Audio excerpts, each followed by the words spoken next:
केंद्र सरकार के खिलाफ रथ यात्रा निकालने से पहले बीजेपी नेता लालकृष्ण आडवाणी ने हुंकार भरी है। आडवाणी ने कहा कि उनकी जन चेतना यात्रा का मकसद है भ्रष्टाचार और काले धन के खिलाफ जन जागरण। में जो नेतृत्व देश को मिला है उसके कारण जनता के मन में पिछले साल भर में आक्रोश बढ़ता गया है। महंगाई के कारण, भ्रष्टाचार के कारण, ये सब फैक्टर्स मिला करके जनता में आक्रोश बढ़ता गया है। जनता के इसी आक्रोश पर सवार होकर आडवाणी एक बार फिर अपनी हसरत को परवान चढ़ाना चाहते हैं। जनता के आक्रोश के सहारे आडवाणी अपने अश्वमेध रथ पर सवार हो चुके हैं। घोड़े हिनहिना रहे हैं, लगाम कस चुकी है। जिंदगी के इस सबसे बड़े दांव को आडवाणी ने काफी सुरीला भी बना रखा है। एक दिन पहले ही इस रथ यात्रा के लिए थीम सॉन्ग भी लॉन्च किया गया।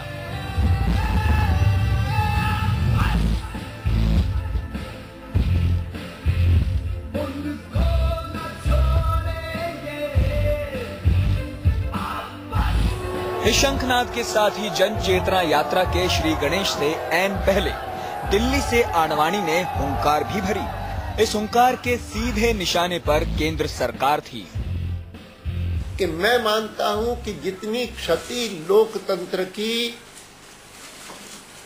यूपीए के काल में हुई है उतनी पहले कभी नहीं हुई।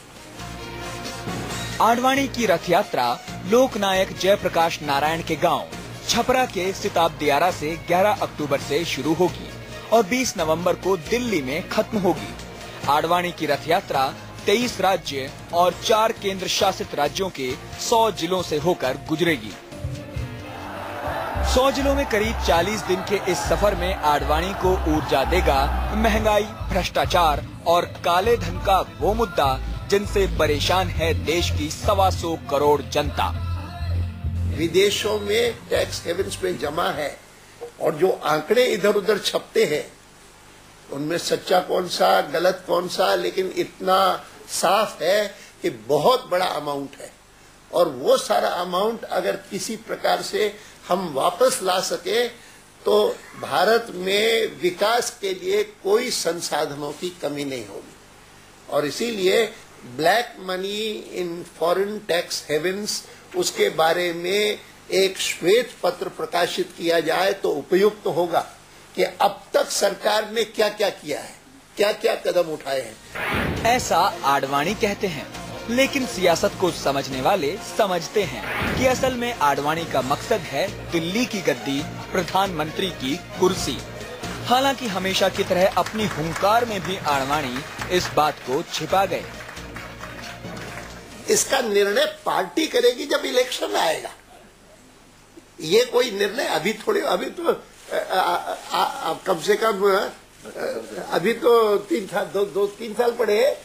और हाँ, ये बात अलग है कि इस सरकार ऐसी चलाई है कि आम आदमी लगता है कि कहीं किसी समय गिर जाए और यहाँ दूसरे आदमियों को इसी में लगता है कि क्या इसको 3 साल बर्दाश्त करना पड़ेगा, इतने दुखी हो रहे हैं। ये सारे फैक्टर्स होते हुए भी फैक्ट ये है कि निर्णय पार्टी करेगी। दरअसल छिपते छिपाते भी आडवाणी जो बोल गए हैं उसी में छिपा है आडवाणी की इस रथ यात्रा का सबसे बड़ा रोड़ा।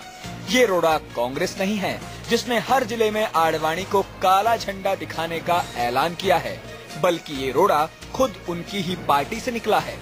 आडवाणी और पीएम की कुर्सी के बीच सबसे बड़े रोड़ा हैं गुजरात के सीएम नरेंद्र मोदी।